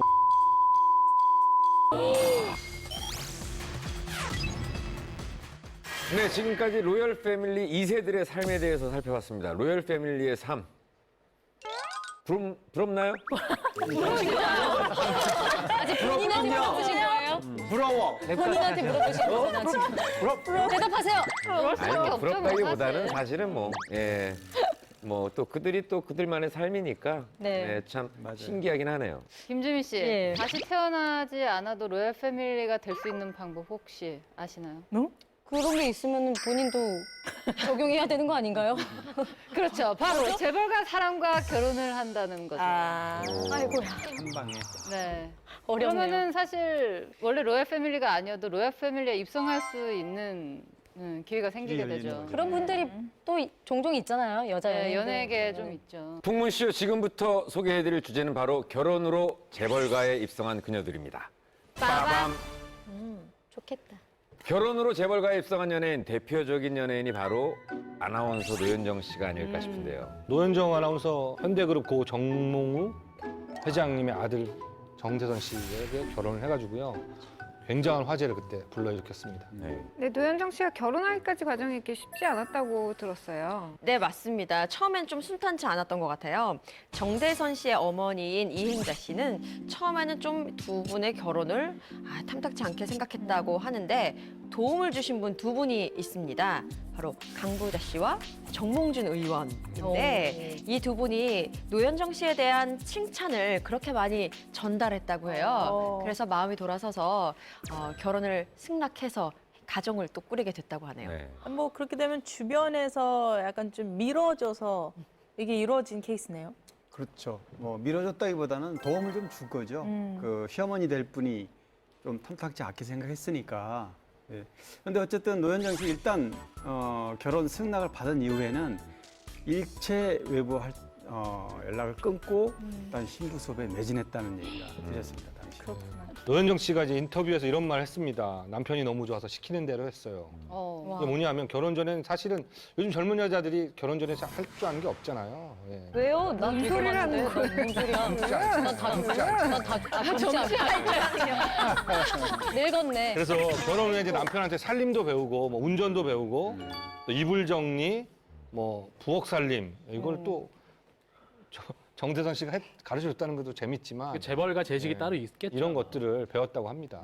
이행자 씨 같은 경우에는 본인도 굉장히 그 어릴 때 뭐 간택이라 그러면 좀 그렇겠지만은 굉장히 뭐 피자빈 고릅니까? 그런 느낌으로 재색을 겸비한 그런 인물이었던 게 그 당시 이제 숙명여대에 나와가지고 그때 미스 코리아 출신일 거예요. 제가 알기로 미스 한국일보 출신이거든요. 그렇기 때문에 상당히 뭐 어떻게 보면 연예계로 갈 수도 있었죠. 그렇게 따지면은. 그런데 현대가에 어릴 때 들어와가지고 또 그 현대가 같은 경우에는 아침 4시 반부터 밥을 지어 먹고 나가는 그런 집안이었기 때문에 아궁이에다 밥해요? 뭐 그런 격이에요. 거의 그러니까 보면은 땔감 이렇게. 집안에 정몽자 쓰는 분들 그 회장들 다 모여가지고 이 정주영 회장 모시고 다 같이 4시 반에 밥을 차려 먹고 일하러 걸어가는 사진이 찍힐 정도로 그렇게 딱 매일. 칼같이 움직이는 그런 집안이었기 때문에 아마 본인도 그 삶에 적응하면서 배워야 할 게 많았을 것이고 그래서 또 그 며느리인 노현정 전수해야 씨에게 되고. 전수해야 될 것도 많았을 것이고 그 법제법칙이 아까 박영진 씨도 얘기했지만은 그 가문만에 뭔가 되게 많았을 거예요. 하지만 처음에는 분명히 너무 생소했을 거 아니에요. 그러니까 힘들긴 힘들었다라는 풍문이 들려오긴 하는데 하지만 시간이 지나고 또 보니까 굉장히 옳은 부분, 바른 부분이 많아서 잘 수용하게 됐고 이제는 남편을 존경하기까지 하게 됐다라고도 전해지더라고요. 근데 그 재벌가의 시집을 가게 되면 그만큼 견뎌야 되는 무게는 충분히 있을 거 분명히 있을 것 같아요. 왜냐하면은 또 나름 또 연예계 쪽에서 아나운서로 또 활동하고 방송인으로도 활동을 하셨지만 그 집안에 대대로 물려 내려오는 룰이라는 게 있잖아요. 당연히 또 맞추길 또 바라실 테고 그 집안에서 근데 어렵지만 본인이 선택하신 것 같아요. 제가 스테파니 개인적으로. 할 수 있을 것 같아요? 아침 5시 밥하러 수 있을 것 같아요. 3시에 일어나야 돼. 폴댄스 이런 거 못 쳐요? 재벌집 들어가서 폴댄스를 추라고. 왜요? 왜요? 시아버지가 좋아하시는데 어머, 무슨 말씀이시지? 왜 재벌집 가면은 공 이렇게 있는 계단으로 올라갈 수도 있잖아. 그건 치고 내려서 아버님 이러면서 다람쥐도 아니고 무슨 힘이 다 내려오는 얼마나 온갖 아유, 연예인 연애 쓰면 재밌구만. 아닙니다. 아유.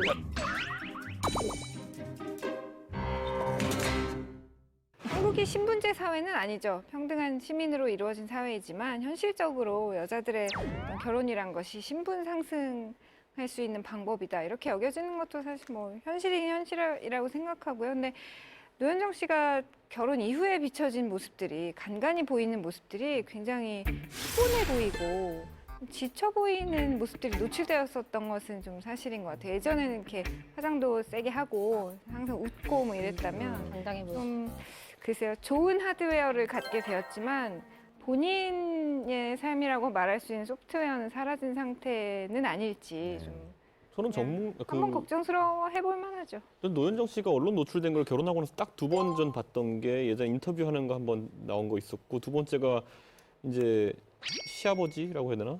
제사 아니요. 정봉준 의원 선거운동 할 때 도와줄 때 그 남편 정대선 씨랑 와가지고 옆에서 인사하는 모습 이렇게 하는데 맞아요. 사실 이제 그런 모습 외에는 노현정 씨가 이제 방송 활동하는 모습 보기 어려울 것 같아요. 네.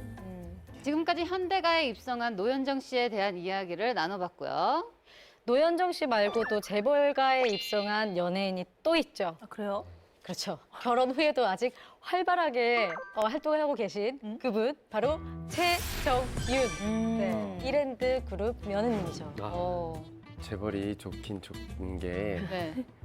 집이 서초구에 좋더라고요. 위치한 고급 주상 목합인데요. 그러니까 지금 말씀하신 게 자가가 아니고 전세거든요. 네, 전세고 전세가는 상당히 비쌉니다. 50평형 기준으로는 10억 원 가량 하고 62평형 기준으로는 12억 원 정도 하는 걸로 알고 있습니다. 뭐 내부 인테리어는 일단 최정윤 씨가 직접 참여해서 이제 했다고 그러는데 2,500만 원, 2,300만 원대 스위스 브랜드 소파랑 아니면 뭐 월풀 욕조라든가 이런 거를 이제 직접 본인 취향에 맞는 거를 골라가지고 인테리어를 같이 해서 굉장히 그 5성급 호텔 이상의 그런 품격 있는 그런 인테리어가 완성됐다고 해요. 사실 뭐 보통 사람 눈에서 보자면은 이 정도도 막 억설이 나죠. 근데 그렇죠. 최정윤 씨가 재벌가의 며느리 치고는 그래도 집이 그렇게 너무 뻑적지근하지 않아서 약간 그런 게 있어요. 근데 저는 최정윤 씨도 금수저라고 얘기 들었거든요. 최정윤 씨 아버님이 예전에 큰 식당을 했다고 그래요. 학교에서 이제 병원 내에서 교수 식당과 학생 식당을 운영을 했는데 이제 그게 와전이 돼가지고 병원장이라는 소문이 났다고. 이게 알짜입니다. 불황 없는 식당 아닙니까 이게? 그러니까. 구내 식당이라는 그렇죠. 게. 병원에 들어가기 따르기 힘든데. 힘들거든요. 그러니까 이거 보통 들어가면 한 군데만 들어가는 게 아니라 여러 병원에 들어가요 이러면 이것도 연줄이 있어야 또 들어갈 수 있고. 근데 또 이렇게 쭉 얘기 듣다 보면 재벌가 며느리 하면 딱 떠오르는 이미지가 있잖아요. 근데 우리 최정윤 씨는 그런 이미지하고 또 다르게 본인이 하고 싶은 방송이나 또 드라마도 계속 하면서 이렇게 자기의 삶을 찾아가는 모습들이 참 예뻐 보이고 좋아 보이더라고요. 맞아요. 재벌가에 입성한 연예인들 중에 약간 독특한 케이스라고 할 수 있고요. 그 재벌가에 들어갔던 분들 중에는 가장 활발하게 활동하고 있는 것 같아요. 지금도 아직도 노출이 많이 되고 있는 편이고 그런데 그렇다고 우리가 생각했던 그런 호락호락한 재벌이 아닌 게 2011년 12월에 결혼했는데 자산 규모가 6조 원대인 이랜드 그룹의 그 박성경 부회장의 장남이자 또 박성수 이랜드 회장의 외조카 윤태준 씨와 결혼해서 지금 행복한 생활을 하고 있습니다. 이야. 6조도 그리고 옛날 얘기예요. 그러니까 그 사이에 성장 많이 했고 2011년이니까 최근에 이랜드 그룹이 중국에 그 브랜드 하나 팔아가지고 1조를 벌었기 때문에 이거 여기에 플러스 7조 7조가 넘었네. 와우. 쉽게 넘는 걸 이제 네, 많이 성장했죠. 그렇죠. 두 분이 만나게 된 계기가 또 알려졌는데 되게 재밌어요. 최정윤 씨가 이제 지인들하고 밥을 먹으러 오리고기를 파는 식당에 갔는데 거기 사장님이 그렇게 자꾸 눈빛으로 말하려는 듯한 네. 이제 그 관심을 표현하셨던 거죠. 그래서 결국 이제 연락처도 교환하고 뭐 단골 손님과 사장님 사이로 지내다가 그렇게 해서 이제 친해져서 결혼까지 이르렀다고 합니다. 또 윤태준 씨 하면은 제가 잘 아세요? 선배님이셔요. 이 노래 아실지는 모르겠지만 음악을 좀 했다고. 네. 아, 오징어 이거 알죠? 되게 알죠. 네, 13다리 어쩌고 저쩌고 맞아. 오징어 맞아. 세무머리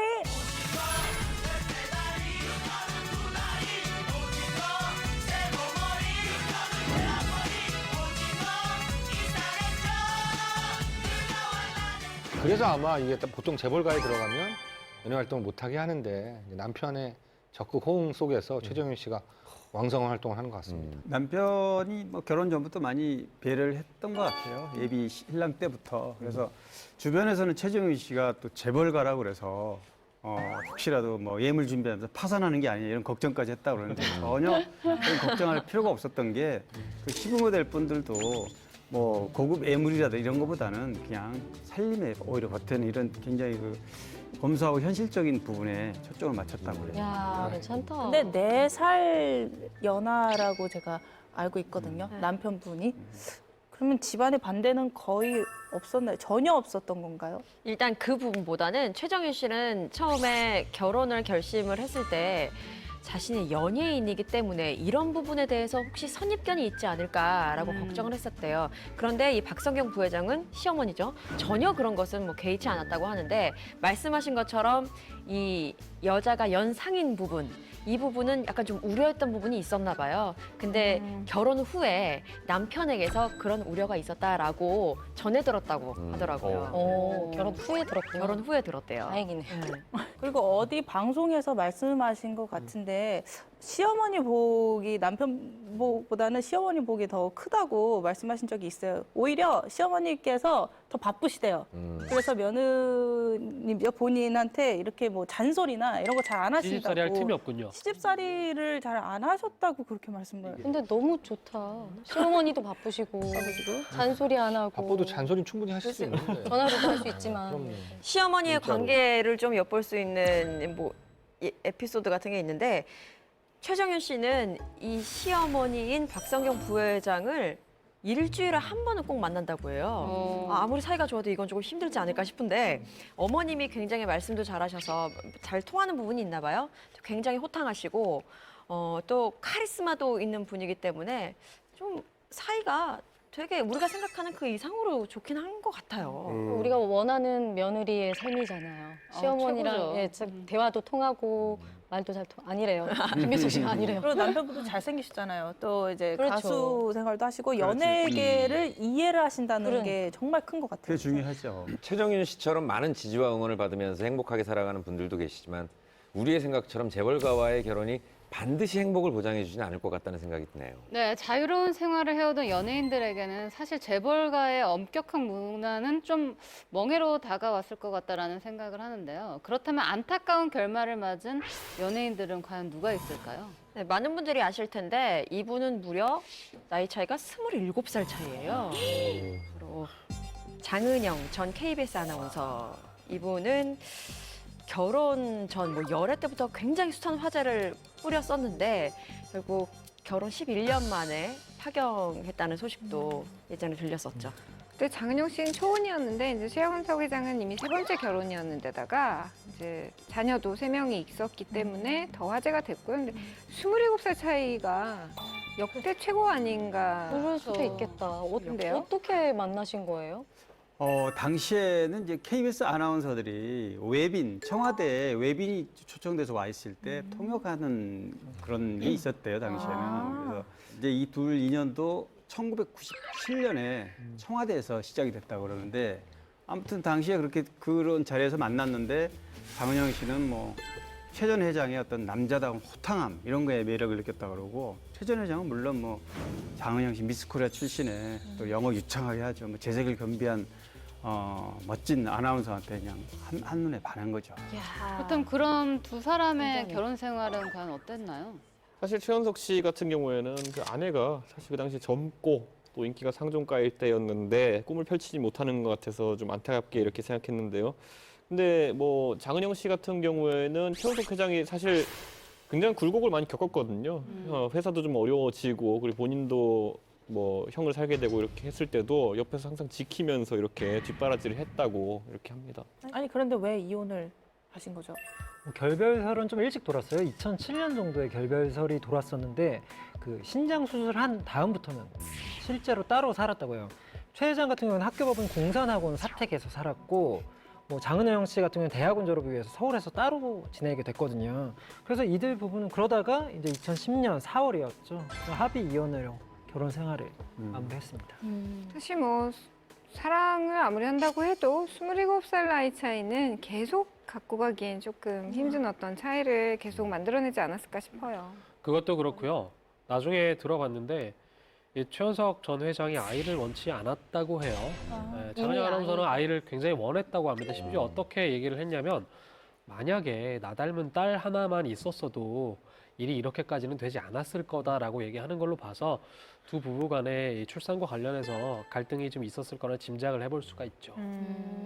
사실 최 회장님도 이제 건설업 하면서 돈을 많이 좀 버신 분이고 자산이 많다 보니까 아이를 낳지 않은 것이 또 나중에 재산 분할 소지 때문에 그런 것이 아니냐는 호사가들의 그런 뭐 사후적 그럴 수도 분석이긴 하지만 있죠. 그런 게 있었습니다. 네, 재벌인데도 그런 걱정을 해요?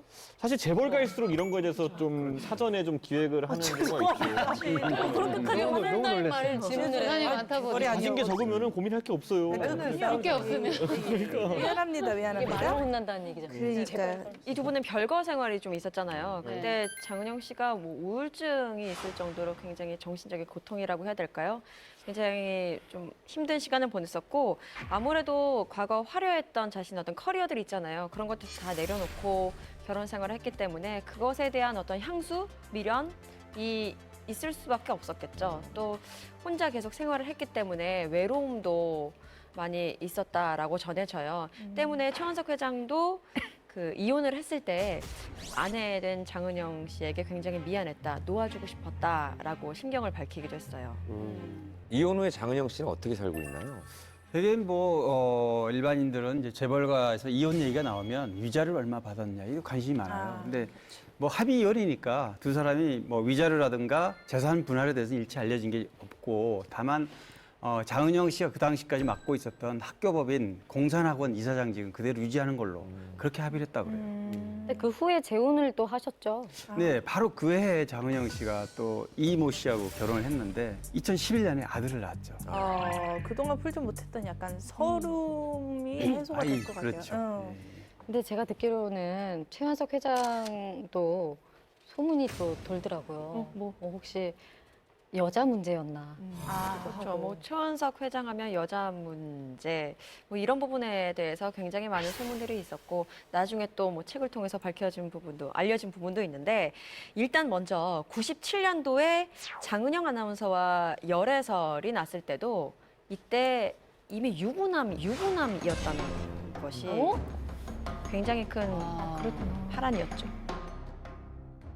최원석 회장하면 여자 문제 뭐 이런 부분에 대해서 굉장히 많은 소문들이 있었고 나중에 또 뭐 책을 통해서 밝혀진 부분도 알려진 부분도 있는데 일단 먼저 97년도에 장은영 아나운서와 열애설이 났을 때도 이때 이미 유부남이었다는 것이 굉장히 큰 파란이었죠. 그 장은영 씨 이전에 그 최 회장의 부인들을 보면요. 첫 번째 부인이 배우 김혜정 씨예요. 이분은 60년대 육체파 배우로 잘 알려져 있고 69년에 최원석 회장과 결혼하면서 전업주부 생활을 시작했거든요. 근데 5년 만에 이혼을 하게 됐는데 항상 그 성격 차이로 이게 결론이 났었는데 여기에서는 말 못할 사정으로 떠밀리듯 이혼했다. 이 멘트가 아직까지 풀리지 않고 있는. 진짜 말 못할 아직까지 그 사정이었나? 이유는 아직까지도 사유가 밝혀지지 않아서 참 이런 멘트 좀 그 두 번째, 궁금했죠. 두 번째 부인이 그 펄시스터즈 배인순 이 자매의 언니죠, 배인순 씨. 최원석 회장과 22년간 살면서 아들을 셋 뒀습니다. 근데 또 불행하게도 둘째 아들은 물놀이 사고로 또 사망한 아픔을 겪었죠. 근데 또 배인순 씨가 책도 냈었잖아요. 네, 책 제목이 30년 만에 부르는 커피 한 잔이라는 책이었는데 이 책을 출간하면서 그 내용 중에 그 최원석 회장의 어떤 여자 문제, 뭐 여성 편력이라는 단어를 쓸 수밖에 없는데 뭐 이런 것들을 폭로를 했어요. 전 많은 분들에게 알릴 수밖에 없었는데 그 책의 내용을 보면 또 장은영 씨를 제이 씨라고 표기한 것으로 유추가 됩니다.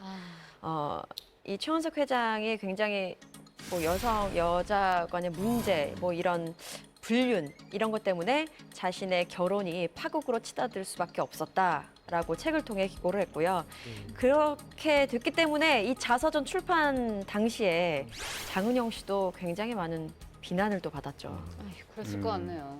네, 뭐 어쨌든 배인순 씨조차도 결혼 생활을 결국 뭐 포기하고 버티지 못했던 걸 보면 사람이 뭐 부나 명예 이런 것이 중요하긴 하지만 그것만으로는 또 결혼 생활이 유지되지는 않는다는 교훈을 또 얻을 수 있는 것 같아요.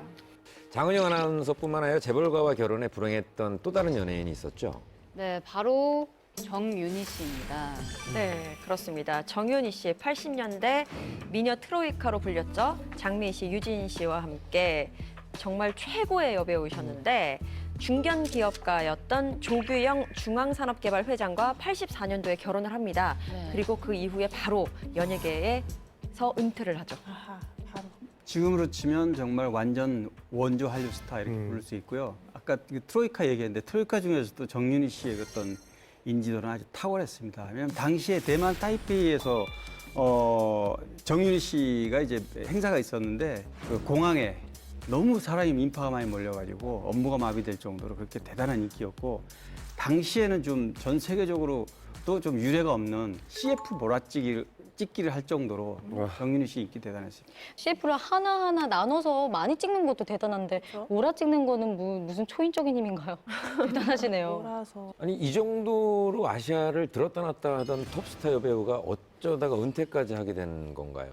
아무래도 이 사랑과 결혼 이 과정에서 좀 직접적인 이유가 있다라고 보시면 될 텐데요. 정윤희 씨는 당시에 이혼 절차를 밟고 있긴 했지만 법적으로는 유부남 상태인 조 회장과 집에서 잠을 자다가 한밤중에 전 부인의 급습으로 현장에서 이제 간통 혐의를 받고 검찰에 연행이 됩니다.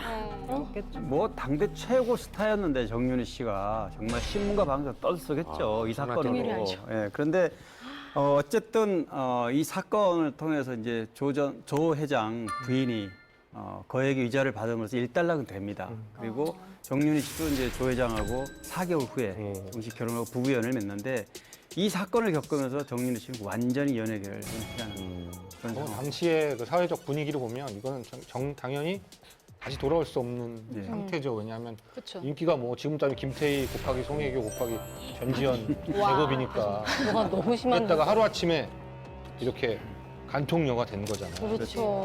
그 시대의 근데 이제 간통은 뭐 결혼했다라고 한 소식이 들리고 이제 나중에 결과적으로는 어째 결혼하면서 수습이 됐는데 근데 이제 많은 남자분들이 술도 먹고 그래서 그날 당일 호프집 매상이 굉장히 올라갔다고 합니다. 먹죠. 그럴 수도 있겠다. 아우 이쪽에서 막 어떻게 그럴 수 있어. 그러는데 저쪽에서도 막 어떻게 그럴 수 있어. 그러다 이제 합성하고 돈이 인생이 전부는 아니잖아. 그래서 근데 이렇게 재능이 많았고 좀 정말 네. 아까운 여배우였기 때문에 은퇴 이후에도 계속 이제 팬들의 어떤 성원도 많았고 또 방송 관계자들도 이제 다시 나오라는 그런 콜을 많이 했다고 해요. 근데 그럼에도 불구하고 계속 연락을 끊고 지내다가 이제 2011년에 애지중지하던 아들이 이제 미국 유학 도중에 갑작스럽게 사망한 사고를 그 당시에 그게 더 충격적이었던 이유는 원래 이제 조경 회장이 일남일녀를 두고 계셨고요. 그리고 이제 결혼 후에 5년 후에 이제 아들을 다시 얻게 되신 거예요. 그러니까 사실은 이제 이남 일녀 중에 자기 배 아파서 낳은 그 친아들이 죽은 거예요. 그러니까 미국에서 유학 생활을 하다가 심지어 사인은 약물 복용으로 인한 심장마비였습니다. 그러니까 엄마 입장에서는 아들이 얼마나 말 못한 고통으로 힘들었을까 하는 그런 어떤 회한 같은 것도 분명히 있었을 거고 굉장히 힘들었다고 합니다. 그리고 또 엎친 데 덮친 격으로 그 이후에 20년간 살던 집이 또 경매에 넘어가는 그런 불행한 일이 또 계속 겹쳐서 일어났다고 하네요. 아니 근데 굉장히 갑작스럽게 진짜 자식을 잃으신 거잖아요. 네. 엄청 충격이 크셨을 텐데 진짜 안 좋은 일은 정말 한꺼번에 몰리는 것 같아요. 맞아요. 그러면 그 사건 이후에 정윤희 씨는 어떻게 생활을 하고 계시는지 아시나요? 정윤희 씨는 거의 결혼 이후의 삶이 베일에 쌓여 있었어요. 연예계에서도 뭐 전혀 정윤희 씨의 소식은 알 수가 없었고, 근데 이제 아들이 그 불행한 사고를 당한 이후에 이제 얘기가 좀 흘러나왔고요. 최근에는 뭐 미국으로 이민 간다는 이런 얘기도 나왔는데 확실한 건 물론 아닙니다. 근데 뭐 정윤희 씨가 자신이 영화 배우로 활동할 때 영화 같은 그런 삶을 현실에서 살았기 때문에 아마 굉장히 지금 나이가 이제 꽤 들었는데 앞으로 남은 삶은 좀 편하게 아마 살았으면 하는 바람입니다.